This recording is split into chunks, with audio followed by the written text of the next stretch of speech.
sweaty mess from setting this whole thing up. Anyway, so if you've just tuned in, this is Mommy's Pocketbook.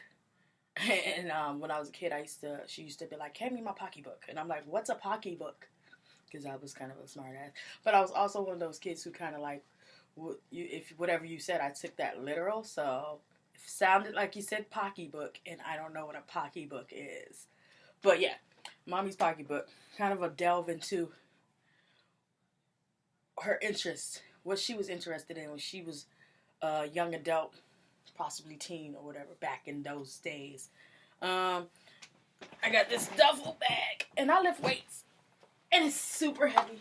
It's all full of 45s. I figure what I'll do is we'll just take the journey, and you can join me in that journey, and have a good time.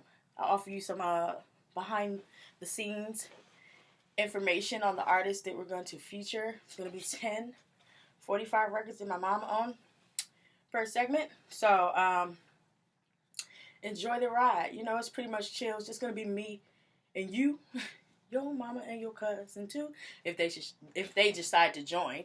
But yeah, just sorry for the boob shot again.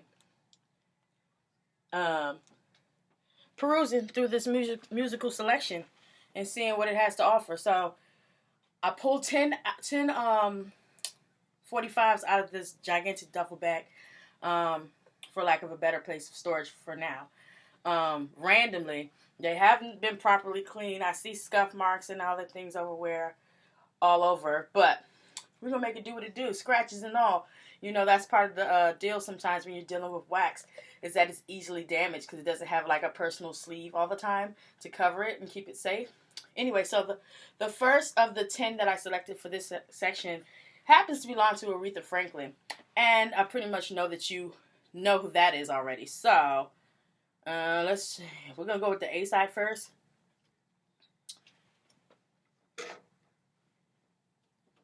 Unlock that, lift that, and load.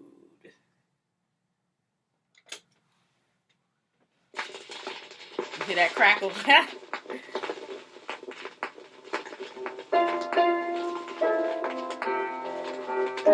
It's Until You Come Back to Me.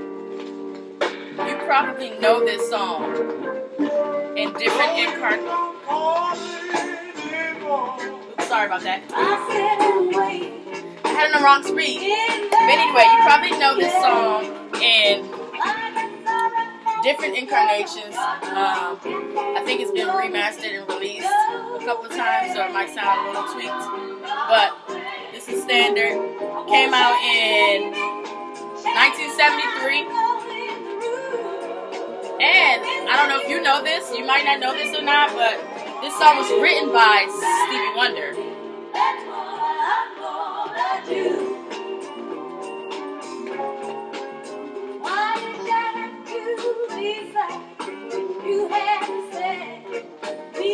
Sipping on some tea with the straw because it's not hot anymore.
Like I said, through this journey, I'll give you some, since we get what's out of her pocketbook, I'll give you something out of my pocketbook, and that's a little bit of tidbits of information.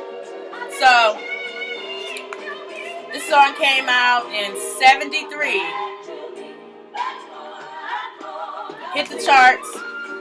As far as like Billboard Top 100, it hit number 3, and it stayed on the charts for 17 weeks. So pretty popular.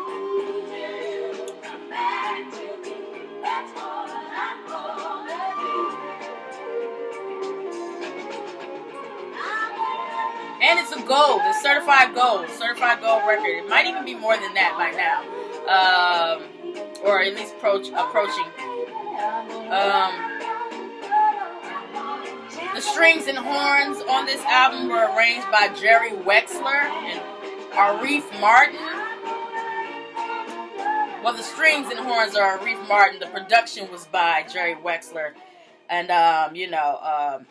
it was said that with Jerry Wexler working with him, he allowed her to be who she was as a Southern artist, and that was the earliest industry figure to recognize the potential of Memphis soul. So, thank you for that, because Aretha Franklin was dope, and we're gonna discover that B-side too. The B-side is usually not known for having the bangers, but we're gonna check it out anyway. It's got a song called If You Don't Think, okay? Let's check it out. I can't say that I'm familiar by title alone, but let's see when we hear it.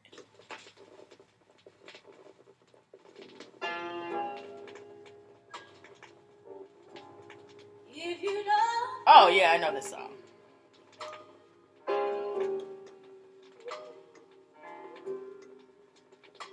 You can trust anybody's love word.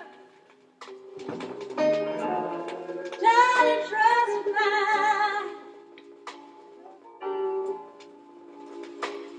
If you don't. So while we're discovering this and listening to this, I'll give you a little bit more information behind the people who were in her production circle, like Arif Martin, who is still alive. Well, no, he died in 06, but he was alive in this new century. So he was a Turkish American engineer, arranger, production artist. He played keys. He did jazz. He also worked with Diana Ross, the Bee Gees, Streisand. So he was dope. He arranged for Shaka Khan, Dusty Springfield, and even more. So she had hit makers behind her. If you don't think, you can trust anybody's love in this world. Darling, trust mine. They did all right letting her choose her own path as far as like what type of artist she wants to be, because there has been no other artist like Aretha Franklin. It's in the making of a world going right. Happiness and heartache share the same bed. The happy side's where my love can be found. Oh, darling, give me some time for me to find. Oh, help me find your love. And I'll keep on trying. Under the sun shines above. If you don't think you can trust anybody's love in this world, trust mine.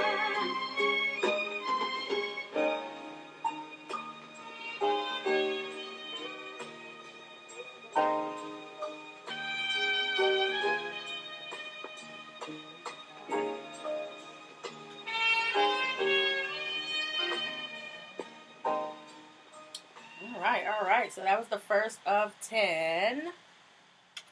First of 10. If you just tuned in, this is Mommy's Pocketbook.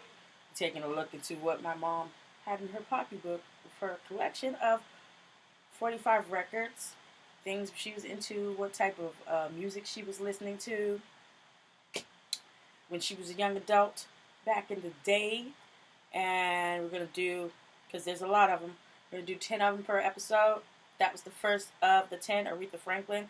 The next one is a group called Double Exposure, which I know nothing about. So, if you do, kudos to you, because I have no idea. No clue. So, we're going to get into that. The first song is called 10%.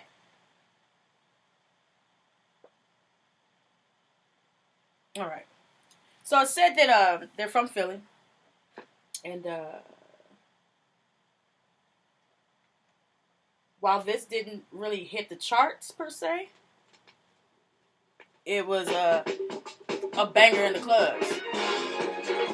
Oh, yeah. I get it. 1976. I told you we rolling with it. Skips and all. But I can see why this was a banger in the club. They were on a record label called Sal Soul Records, which basically licensed to distribute disco and Latin music to the mainstream music companies. They were one of the most soulful artists on the label. They said it did much better in England, though, than it did in America, which is weird because a lot of soul music does much better overseas sometimes than it does in America.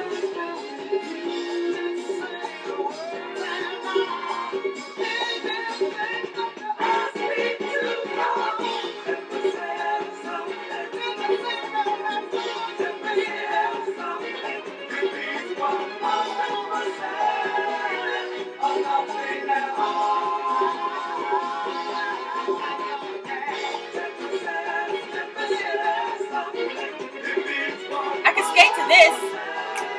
It's good skate music.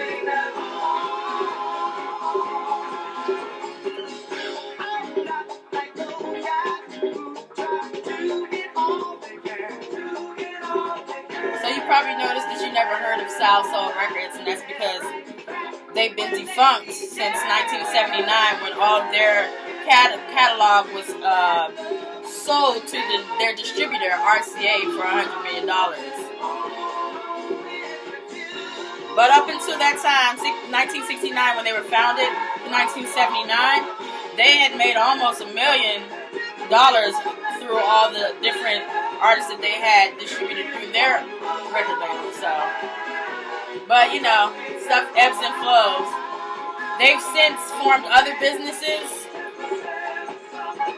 like with video, called Good Times Videos Entertainment. So if you've heard of those products, they do a lot of work with a lot of networks, major networks like Paramount and things like that.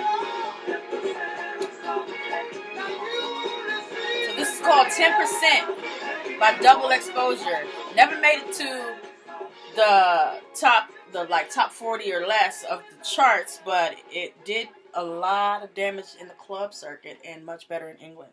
So we're gonna check out this other side and see what it has to offer. You never know. It might be something sweet for us. Maybe they slept on a gem. Let's check her out. We rolling with these skips until I get better record cleaning equipment.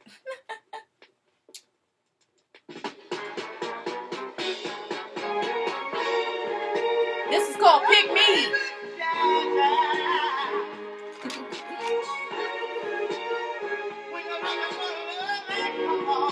Oh, when you're looking for loving. Hello. He already told you when to pick him, when you're looking for loving. See? They get right to the point back in the day.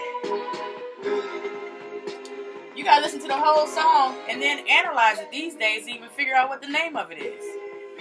Or why it has the title that it has. To the point. When you want some fun.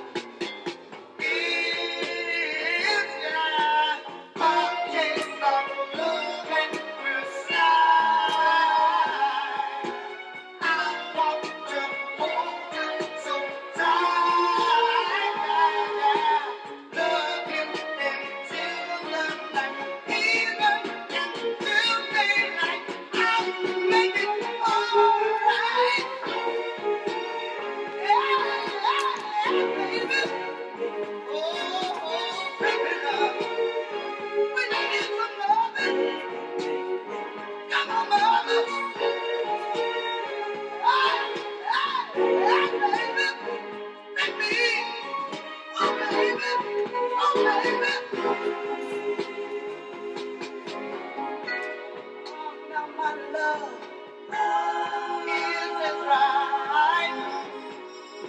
After on a Christmas night. You enjoy what I've got for you. I will bring you through and through, oh girl. I'll make your dreams come true. You may have every now come on and make a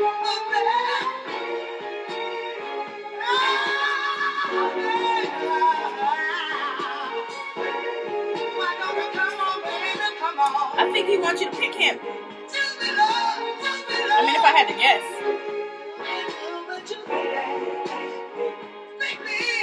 He is campaigning for his life. Please, somebody pick him. Pick him. Please, pick him. Pick him. He is campaigning for his life. Okay. That was Double Exposure with 10%, which was much more of a banger than the song that you just heard, which was called Pick Me. Both of them were equally nice to me.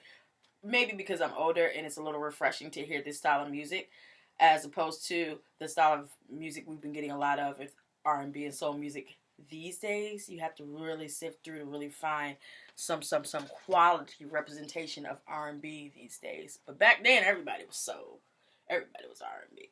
Next up, we got the Stylistics. Ow. I bet you they were fly in person.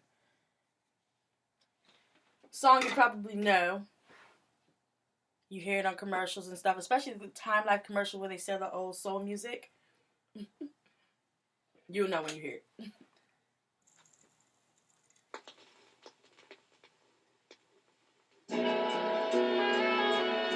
It's Bet You By Golly Wow. Came out in 1972. Came out in 1972. It hit gold status. And number 3 on the Billboard charts for 14 weeks. Okay? There's a spark of magic in your eye. Candyland appears each time you smile. Never thought that fairy tales came true. They're on a record label called Avco. Never heard of it. Pretty sure it's not in business today. Most of those really, really old record labels got sold and bought up by bigger fish, of course. That's how the industry works.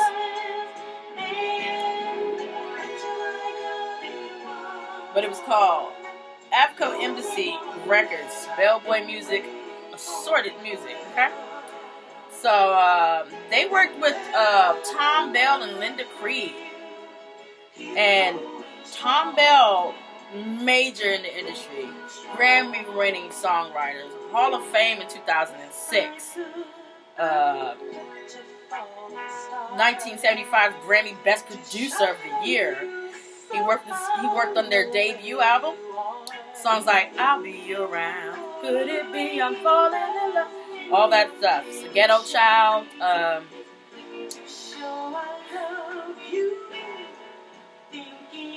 Linda Creed was the lyricist, so she was good with the lyrics. You need somebody to make your music, and you need somebody to put something on your music. So Linda Creed was that one, and was inducted into the Songwriters Hall of Fame. Just in 1992, she passed away, unfortunately. Before that, at just 37 years old, suffering from cancer. But she made great impact in the world, writing for Dusty Springfield. You Are Everything was her lyrics. Bet You By Golly Wow, she contributed the lyrics to this. Break Up to Make Up, Rubber Band Man.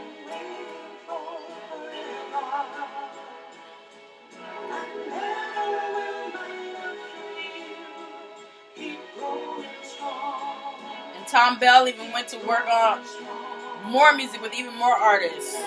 James Ingram, Angela Winbush, David Byrne, Joss Stone. People out here working. So that was the A side. So we know that the B sides are notoriously not the hit makers that the A sides were. Sometimes depending on who. So this other song is called Ebony Eyes.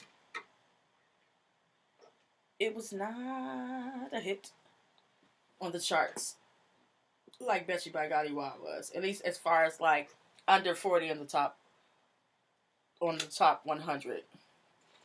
Which is kind of like what we talking about really, really, really, really hit.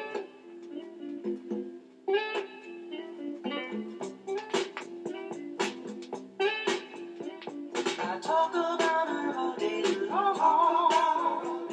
At work it seems I do things wrong. Thinking about the girl I love, my ebony eye. She's everything. I mean, granted, Ebony Eyes came out in what? 72?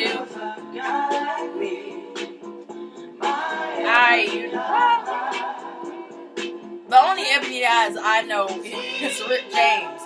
This is nice. It's cute. Talking about the girl I love, my ebony eye. There will never be. It's something about listening to old soul music and knowing that there was somebody who actually put all these instruments together. Said bring in the horns here, bring it down, bring the bell in, bring the strings.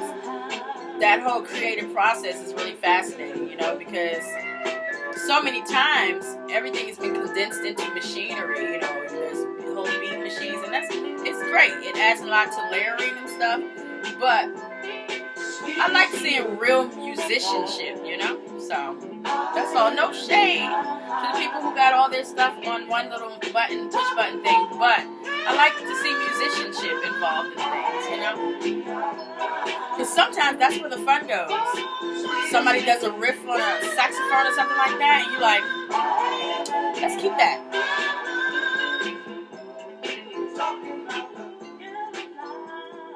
Yes, Ebony Eyes. Ebony Eyes lied, but I get it. It wasn't a banger like Betcha by Golly Wow, which is probably why it didn't do as much damage on the music charts as the other one did. But the stylists are dope. They have a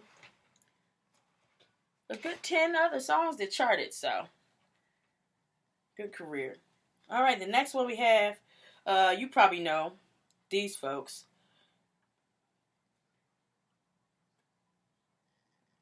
It's the Bee Gees. My mom's name. Dolores. That's her middle name, actually. I used to think it said dollars, and I used to be like, what? How come your dollars has an E in it? Because I thought dollars was just D-O-L-O-R-S. I didn't know about the two L's. I was little. Anyway, so we're going to go with, let's go with Rest Your Love on Me. When I was doing my research, I couldn't really tell which one was the banger on this. Maybe you don't know any more than I know you, and I wouldn't blame you if you walked away. I've been watching you all evening with the teardrops in your eyes, and it touches me much more than I can say. No, I hate to think that someone could have hurt someone like you, and if I was him, I'd be right by your side. Okay, so we're actually listening to the B-side. My bad. I usually like to play you the A-side first. Anyway, this one is called Rest Your Love on Me, right? Lay your troubles on my shoulder. Put your worries in my mind. Rest your love on me.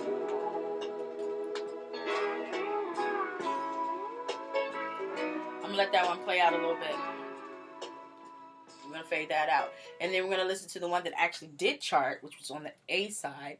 Then I'll give you a little bit more information about the Bee Gees while that's playing. Hopefully, I'm not talking too much. You're probably like, I want to listen to the song. Shut up. But this is all listening to what she was listening to, and sprinkle of tidbits of information about the music. And there you have it, in that order. This is Too Much Heaven by the Bee Gees. Came out in 78. Ow. It was number 1 for 2 weeks on the Billboard 100. Stayed on the entire 100 chart for a whopping, I just want to say whopping, 17 weeks, and it's platinum.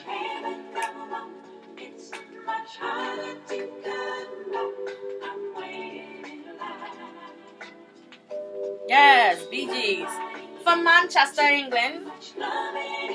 Barry, the big bro, and his twin brothers, Mo and Robin.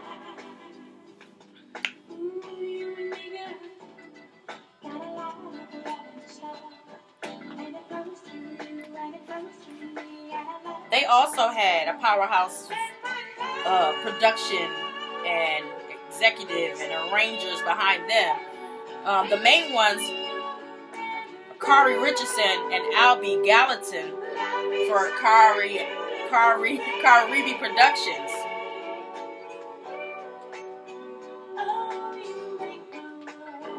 They started off at this time on a record label called RSO, which ended up becoming Atlantic 73 to 75, Polydor from 76 to 77, then it went independent as RSO in 78 to 81, and then back to Polygram, not back to Polygram, but to Polygram until its demise in 1983, when they were just like, we're just going to absorb your catalog into whatever.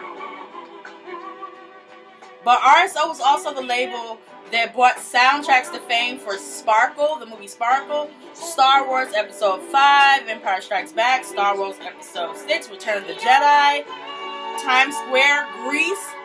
So, you know, in this business, sometimes you got people, you get up here, and then sometimes you go down, and then sometimes you're like, hey, we all this strong.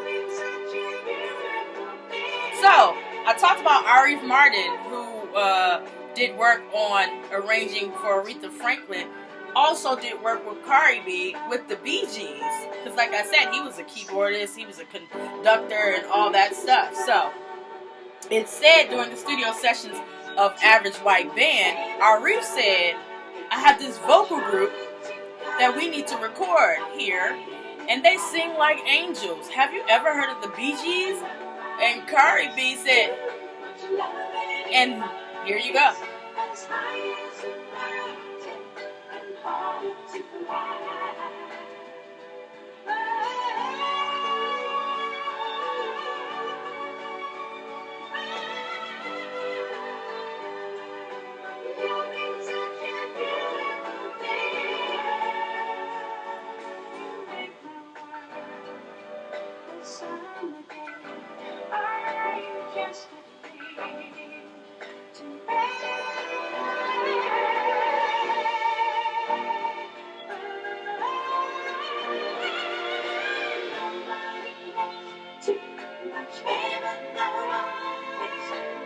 The falsetto, it's the falsetto with the heavy vibrato for me.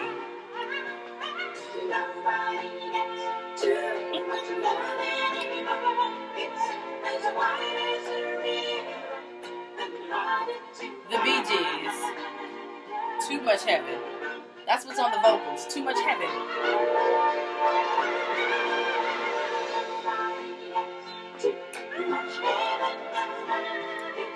Cardi B also produced a whole bunch of 19 number one singles, including 4 by the Bee Gees,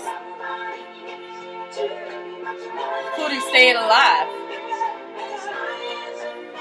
They also worked with Dionne Warwick, Streisand.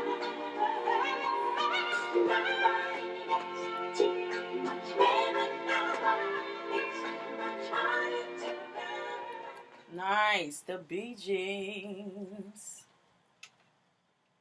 Take that off. So that was our fourth record in the Pocketbook. Now we have our fifth, and I'm pretty sure you know this one. If you don't, you're lying. So it is none other than the Godfather of Soul, The Big Payback.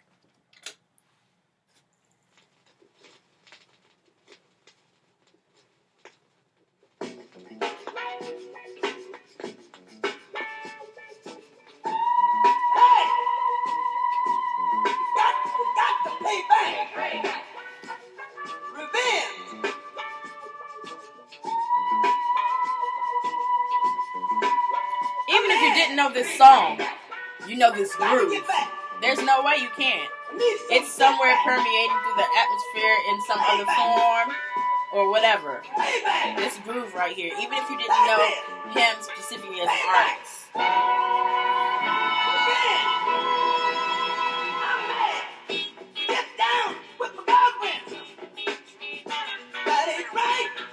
The Godfather of Soul, the hardest working man alive. Hardest working man in show business. Inducted into the Hall of Fame in 1986. He got Grammy's Lifetime Achievement Award in 1992, which is after he got out of jail for being locked up for 6 years after running from the police. I still don't know what he actually got arrested for, but he did his time. This came out in the 13th of March. In 1974, it went gold. Number 26, 9 weeks on the charts.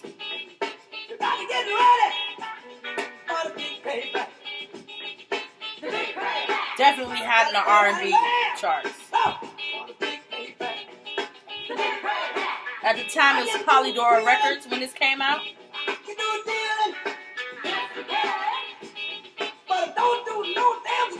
His arranger was like his band leader. His name was Fred Weasley. Played the trombone.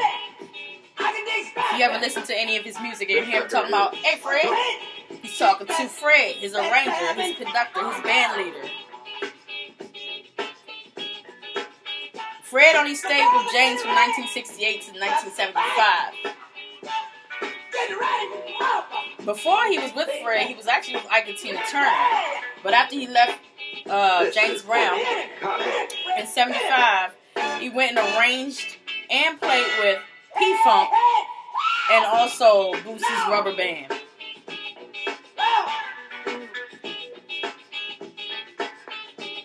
This is for Atlanta. You took my money. You got my honey. Don't want me to see what you're doing to me. This is for Los Angeles. I gotta deal with you. Gotta deal with What was that? Like some studio announcement? This bootleg.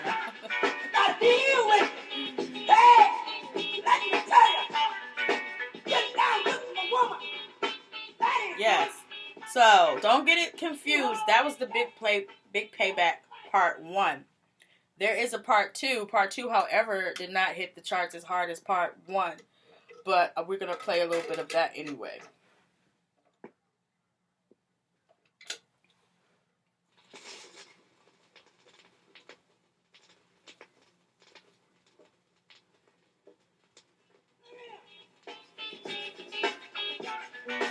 Probably because it was just the continuation of the song. One thing about funk is funk can just go on and on and on. It's like go-go to me, in case you don't know. I'm from D.C. I'm very fond of go-go, DC's own born music genre. It can go on and on and on. You can ride that groove until the wheels fall off. You hear me? I'm a man. I'm the son of a man. But don't they tell you? Then found the king. Get ready for the big payback. Yeah, sing again.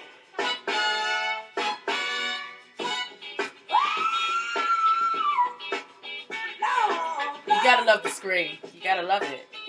yeah, get ready. I need it. 6 and 2. Again. Same one. Same one. Same one. So I'm gonna fade that out. Yeah. James Brown, number 5 on the out of the 10 45 records out of my mom's Pocketbook. My mommy. I would say my mom's, but I never called her mom. I never called her mother or ma. Mommy. Grown as I am. Mommy. The next one, definitely you know this guy. Love this guy. Love this song. Love it so much. Like, seriously? Seriously. It's Elton John. Benny and the Jets. Platinum, number 1 for a week on the chart, 16 weeks. He was one of the biggest pop stars of the 70s. He got inducted into the Hall of Fame in 1994.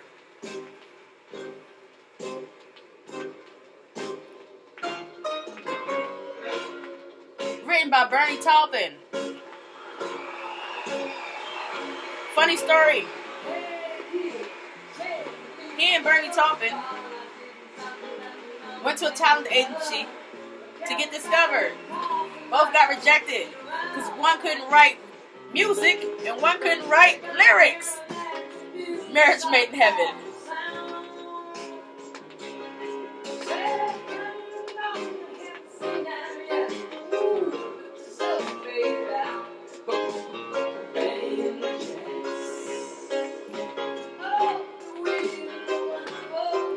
This song came out in 1973, just in case I didn't mention that. I always get in trouble with this part.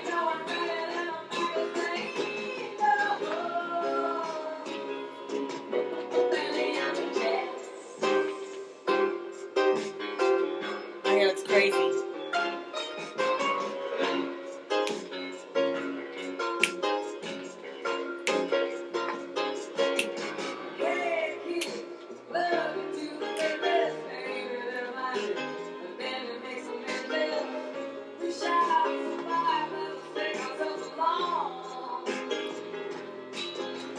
Benny Taupin went on to write a whole bunch of music for him. They worked on records for a long, long time. 30 albums to be exact. They've sold more than 300 million records worldwide. And counting.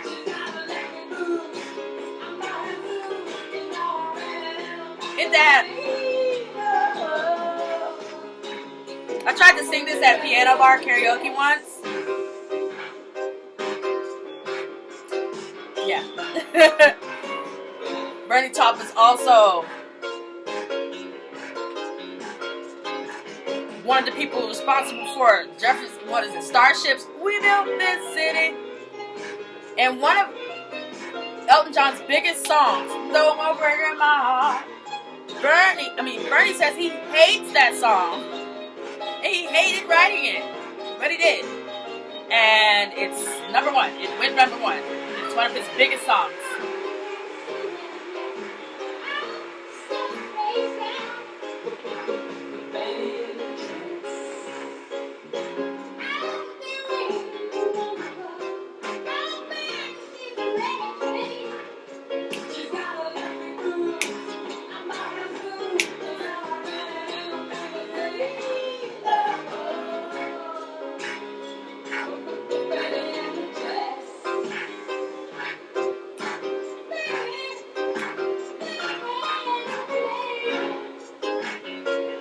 you might have heard this song sampled many times. One of my favorite samples of this is Mary J. Blige. She doesn't sing, it's not a cover, but they use the melody and the beat.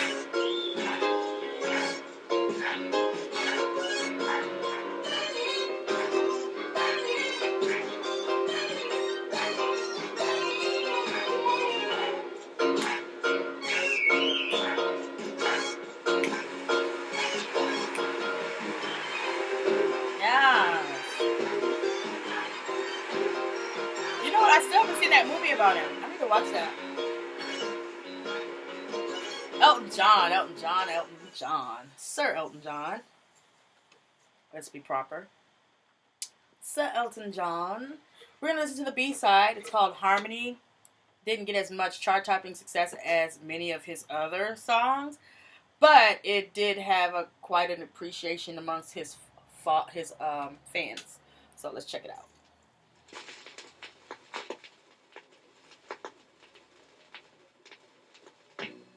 Hello, baby, hello. Haven't seen your face for a while. Have you quit doing time for me? Or are you still the same spoiled child? Hello, I said hello. Is this the only place you thought to go? Am I the only man you ever had? Or am I just the last surviving friend?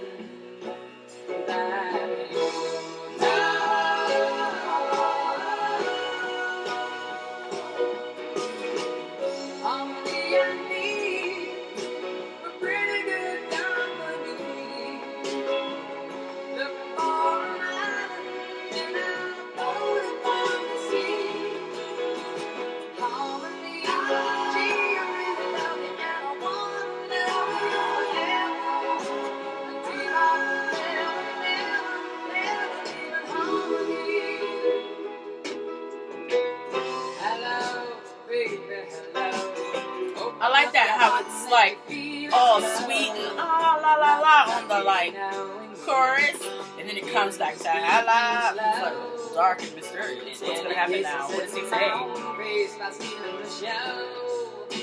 Say hello, hello.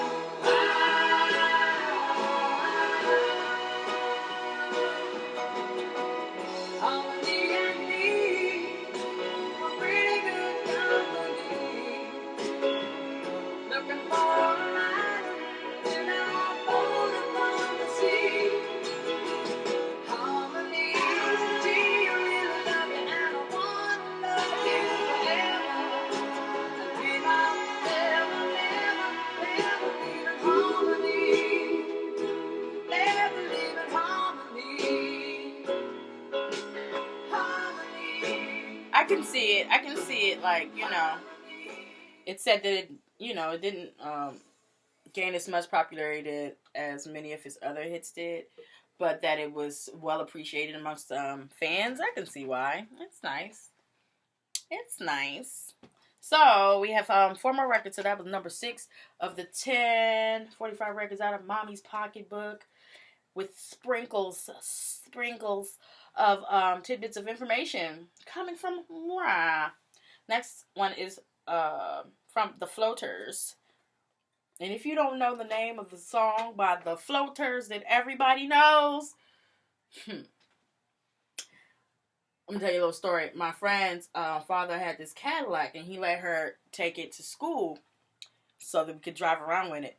And it was so big and smooth riding, I would always sing this song when we rode in it, because it felt like that's the song that should be the theme music for whenever you turn the ignition on. Just smooth.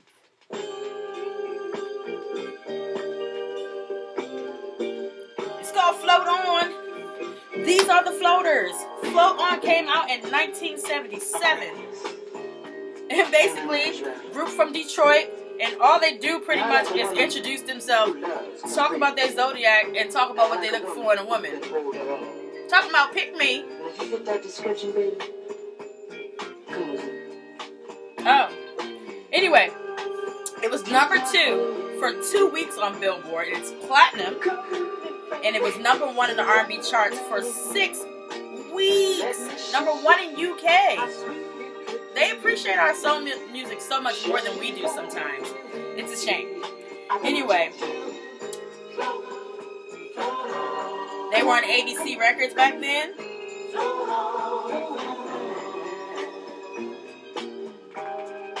And I know I might have give you a little bit of flack for possibly not knowing this song, but if you smoke weed, you might know it better as "Blowed On" by Cheech and Chong, the parody song. Oh. So we're gonna ride these tips all the way through, because that's part of the game sometime. And then we'll clean these records and get them all nice.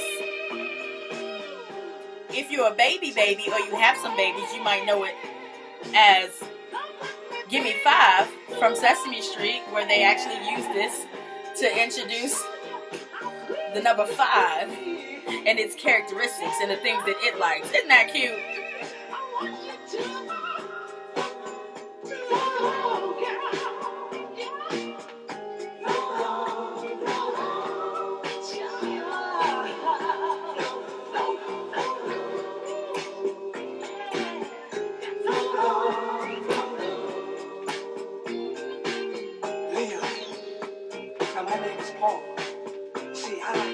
All women of the world. And if you understand what I'm saying, you like all the women. I want you to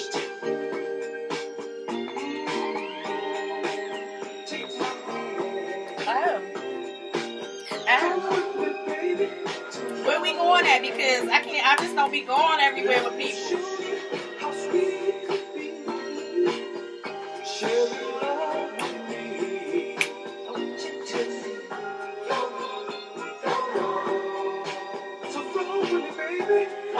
This is how I used to feel when we used to ride in the Cadillac, like I'm just like this, just floating. Cancer.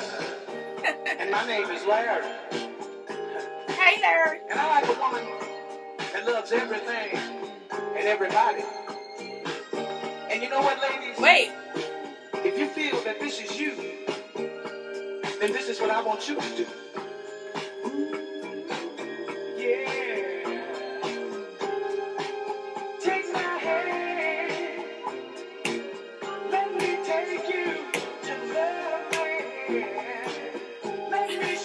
I know that women were probably like, Larry, you and Kirsten, we belong together when they were in concerts and things. It's me, I'm a Scorpio. Oh, I'm silly.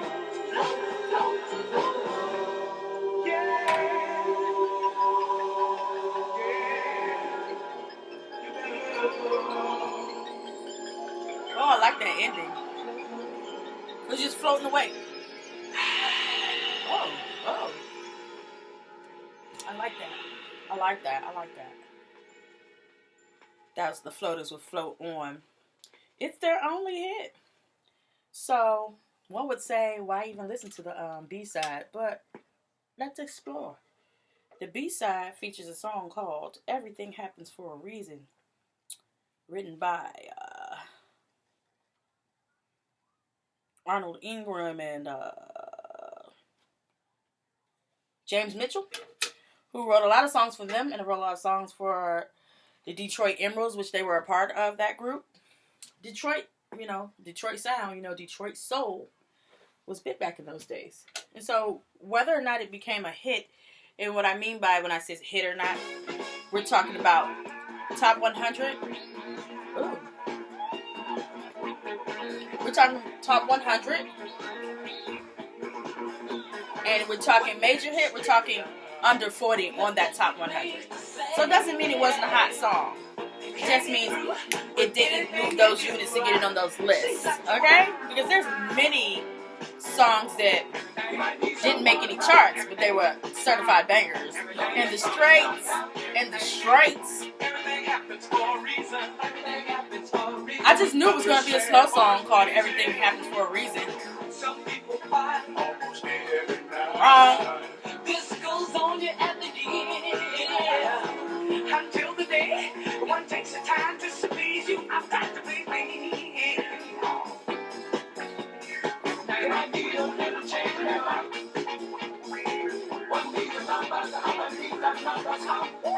Oh, I didn't tell you what year.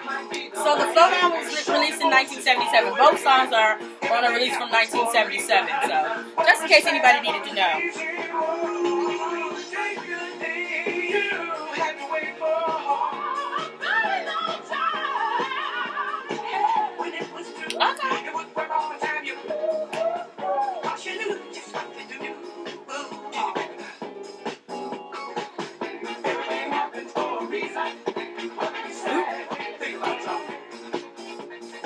I like Everything Happens for a Reason. Yeah, so anyway, the Floaters right there. Song number... Well, record number 7 out of the 10 that we pulled out of Mommy's Pocketbook for this week. Let's see who we have next. Like I said, these are chosen at random. The Originals, who I was not familiar with by name. Sometimes I know music because of who my parents were and how they listened to music. Sometimes I know them by sound or a certain lyric or something, or the melody especially. If they got a bass line, I know it. But I don't know always the names of the artists. So this is The Originals. And we're going to play... We're going to play Baby I'm For Real first, okay? And check it out.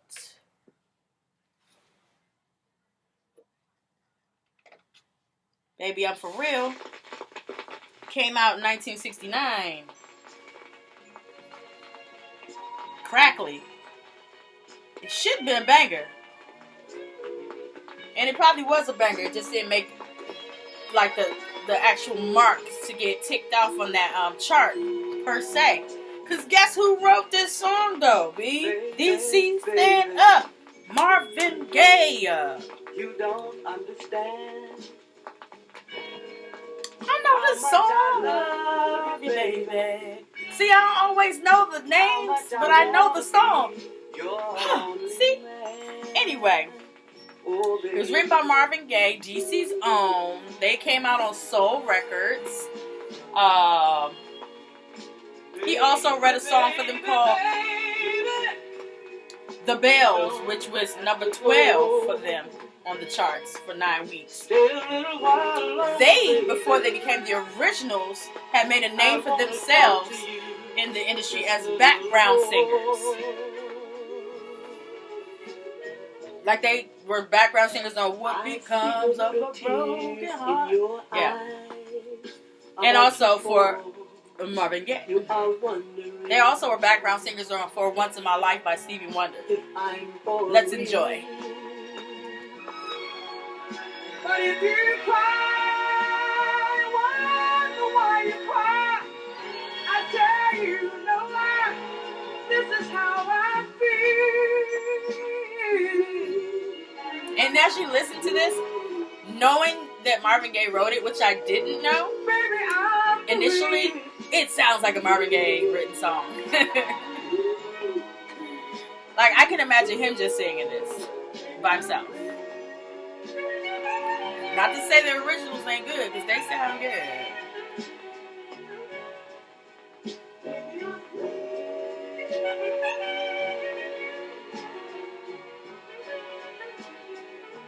I'm going to close the blinds so anyone looking at me. But if you want to know the truth about it, girl, I just can't live without you. And that's why I'm confessing I love you. So that I can live my whole life with you. Baby, baby, baby.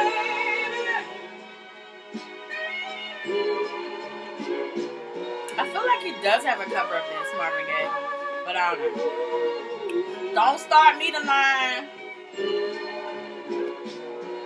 Never, never, never, never gonna leave you, baby. When they sang things back in the day, you believed it. You'd be like, he's never gonna leave. He told me. Now you be like, that was beautiful. The Originals. Let's flip it over to the B-side. To the Moment of Truth. Let's see if I recognize this one. when I think I don't know it.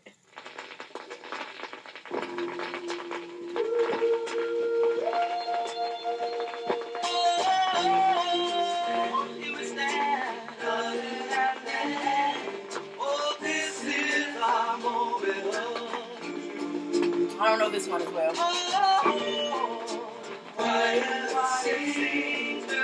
This is our moment of truth.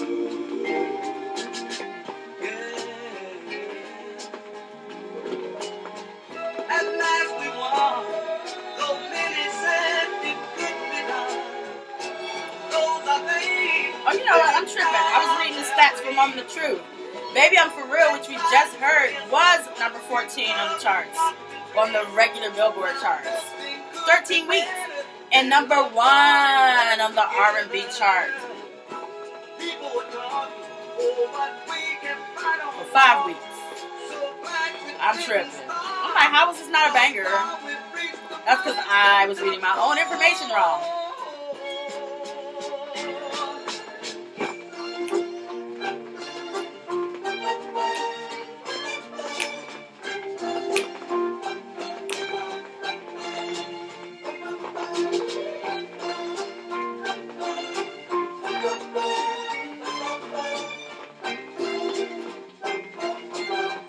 I feel like I hear something that's been sampled in this. With those strings that just happened.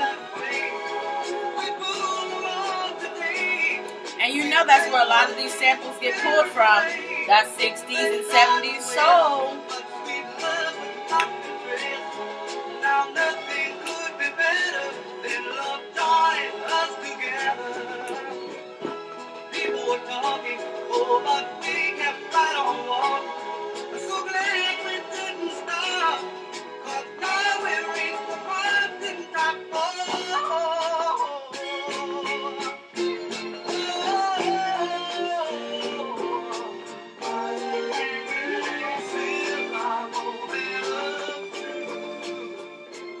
Yes, Moment of Truth was cool. Moment of Truth was cool. But Baby I'm For Real was really real. You feel me? You feel me? Anyway, 9th record of 10. 45 records from Mommy's Pocketbook. Sprinkled with tidbits of information from me. It's going to be the Staple Singers. And you know the Staple Singers. Even if you don't know, you probably saw a commercial that had their music in it or something like that. Because it's been in a lot of them. Anyway, without further ado, the Staple Singers, consisting of Pop and his 3 daughters. Pop's name was Roebuck. Roebuck, Cleotha, Vaughn, and Mavis. Number 1 for 1 week on the chart for 14 weeks. Inducted into the Hall of Fame in 1999. And guess who's still putting out albums? Just put out her 18th album last year, Mavis, the last surviving member of the Staple Singers. Still out in these streets, singing vocals. She's inducted into the Blues Hall of Fame in 2017. And she's got collabs with Bob Dylan, Prince, Arcade Fire, Hozier, and even the Gorillaz. I love the Gorillaz. And I love the songs that she's on the Gorillaz with. She gives it that fire with them vocals. Anyway, they were on the famed Stax records. And Stax was known for the funky soul. They were founded in 1957 by Jim Stewart and his sister Estelle Axton, and they were first started as Satellite Records, but then they decided to rename and rebrand, and they took the first 2 letters from his last name, Stewart, and hers, Axton, and that's how they got Stax.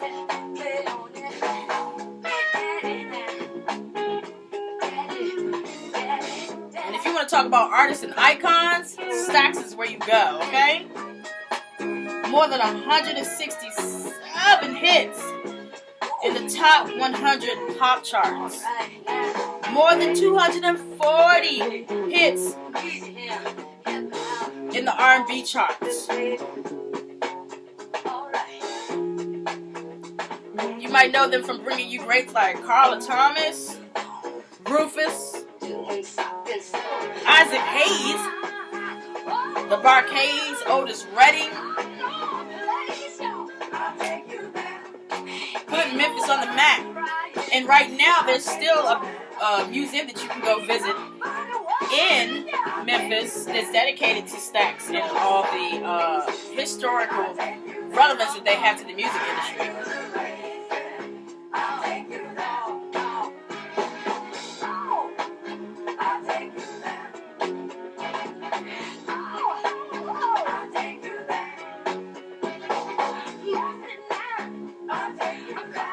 Gotta make the stank face.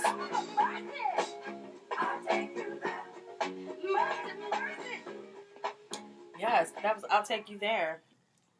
And it took me there, and that's how you know why it was a #1 hit. We're gonna check out the B-side, which is I'm Just Another Soldier.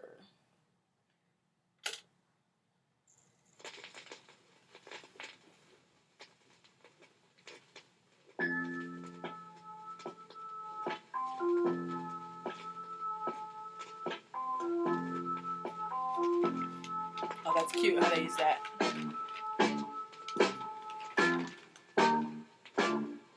I'm just another soldier in the army, be of love. I'm just another soldier in the army, be of love. 2, 3, 4, cry sometime as I go. I'm just another soldier in the army, be of love. Now hate is my enemy. I gotta fight it day and night. Love is the only weapon with which I have to fight. I believe if I show the love for my fellow man, then one day I'll hold the victory in my hand. That's why I'm just another soldier in the army, be of love. I'm just another soldier in the army, be of love. 2, 3, 4, cry sometime as I go. I'm just another soldier in the army, be of love. I'm one John Bobby once fought here by my side, but the captain called him to that command post in the sky. This army needs you, my friend. This army needs me. And I believe if we all get together right now, hatred will cease to be found. I'm just another soldier in the army of love. Tell you I'm just another soldier in the army of love. 2, 3, 4, cry sometime as I go, and I'm still a soldier in the army of love. That was pretty cool. I like that groove. And the thing I love, like I mentioned before, is the whole artistry about the whole thing. You have your soul singer, your vocals, you have your musicians playing instruments, you have your lyricists. And when you layer all those things together, it is so much more fulfilling than when it's not there. Like I said, no shade to all the beat machine makers and synthy people who are doing everything solely based off of a computer. But live instruments are just awesome. You know what I mean?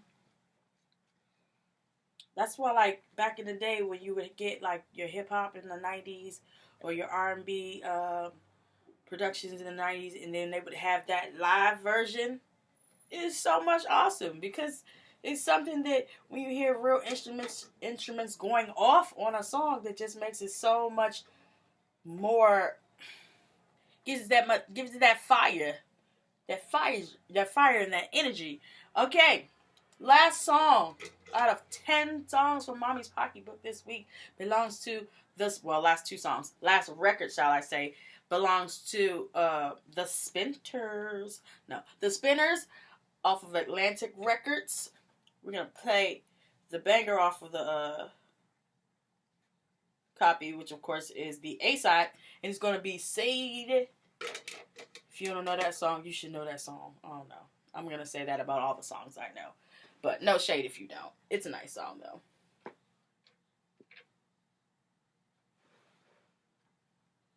Oops. Rolling with it. Sadie came out in 1974. It hit number 54. Not quite as heavy as a banger. We look at the bangers 40 and under. But it hit 54 on Billboard Top 100. Number 7 on R&B Singles Chart. Written by J.B. Jefferson, B. Halls, and C. Simmons. And that's... Quite a few of us. And this song is dedicated... Oh, I'm sorry. Sharon Lone writing. Anyway, that's Bruce Halls and Charles Simmons. I used to play guitar for stuff like that. Anyway, those are some good writers right there. And they also worked on a lot more music for the Spinners. Hits like Mighty Love, One of a Kind, Love Affair, They Just Can't Stop It, Games People Play. And Jefferson also wrote Barkade's Brandy, if you know that song. Bruce went on to be responsible for even more artists, like the making of Let No Man Put Us Under from Mary J. Blige and Tupac's Dear Mama, because, hello.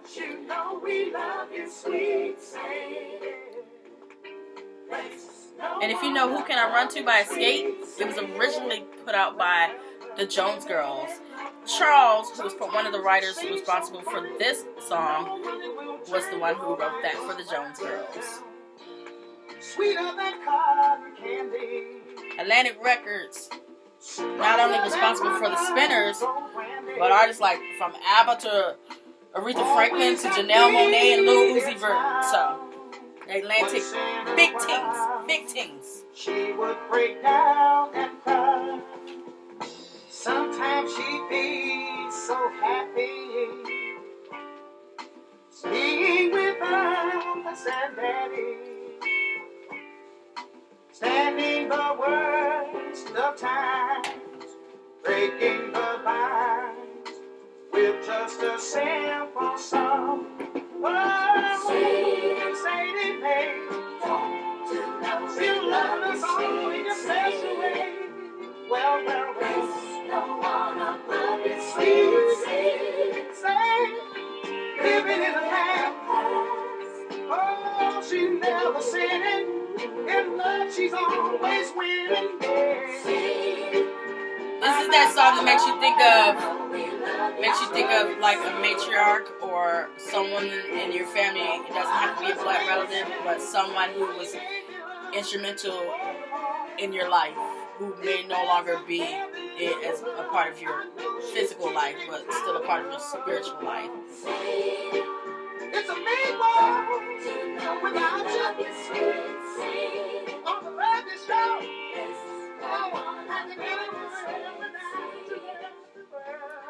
yes, that was Sadie by the Spinners from 1974.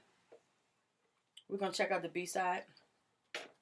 B-side might not have been major as in under the top 50 or the top 40 of the Billboard charts, but you never know.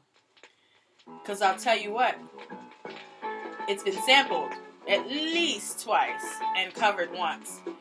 One by none other than Wu-Tang's finest Inspector Deck, or one of Wu-Tang's finest Inspector Deck, who used it for that in 2003, and an artist called San Quinn, who used it for a song called Do That For Me in 2006. So, a princess dressed in dirty rags, pretty dresses on her back she never had. It's called Lazy Susan. Folks say she don't know right from wrong, but to me her smile lights up the dark. Oh, lazy Susan, won't you come on home to me? Lazy Susan, won't you keep my company? Lazy Susan, won't you come on home with me? Yeah. Her daddy died when she was born. Her mama works the mill the whole day long. But lazy Susan never worked to live. She just sings a song, strumming with the guitar pick. Oh, lazy Susan, won't you sing a song to me? Lazy Susan, girl, we can sing it harmony. Lazy Susan, won't you come on home with me? Well, well, well. Someday I'm gonna make her mine. Gonna change her rags to silk, make her look like a lady refined. I won't let her laugh at her no more. Gonna make people look at her like they never did before. Oh, lazy Susan, I know you wanna leave there, 'cause you ain't been going nowhere. I know your mama and your daddy don't know. Yeah. Oh, they think you're lazy, girl, 'cause you're moving slow. But I know that we would love to rearrange your life. And when we get it together, girl, you can be my wife. You see, I got 20 acres. Whoa. So he's going. Okay. I'm gonna be a brand new tractor. And we can go out when we need. Susan. Susan. Come on to Memphis City. You can cut the dresses. Make yourself look real pretty. I can tell you all that. He gonna take care of you, Susan. Get your in, Susan. Yes. That was number 10 of the 1045 records from Mommy's Pocketbook for this episode. Thanks for tuning in. Until the next time, relax and rewind. Because you know, the music of the past is still dope. I'll see you guys next time. Right here, same place, Mommy's Pocketbook. Sprinkled with tidbits of information from Wow. Holler.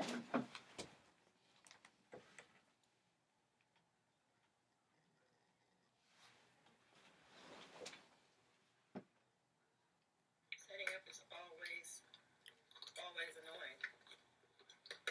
Like, always. Like, never not annoying. Anyway, what this is a new segment that I'm setting up, you know, to add some content to my page, and it is called Mommy's Pocketbook, and the reason why is because that's what Mama called her purse, and I feel like this is kind of a look into the contents of what might have been in her purse when she was in these days listening to these soul classics. So that's what we're gonna do. Sorry for the boob shot, but I'm just trying to set the angle so you can see me and see what's going on. So like I said, Mommy's Pocketbook. And it's funny because like when I was a kid,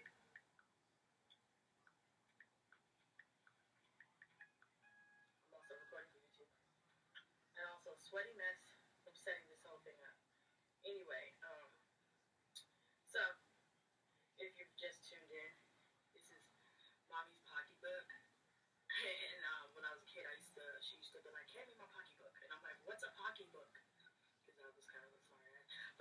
also one of those kids who kind of like, if whatever you said, I took that literal. So sounded like you said pocketbook, and I don't know what a pocketbook is. But yeah, mommy's pocketbook. Kind of a delve into her interest, what she was interested in when she was young adult.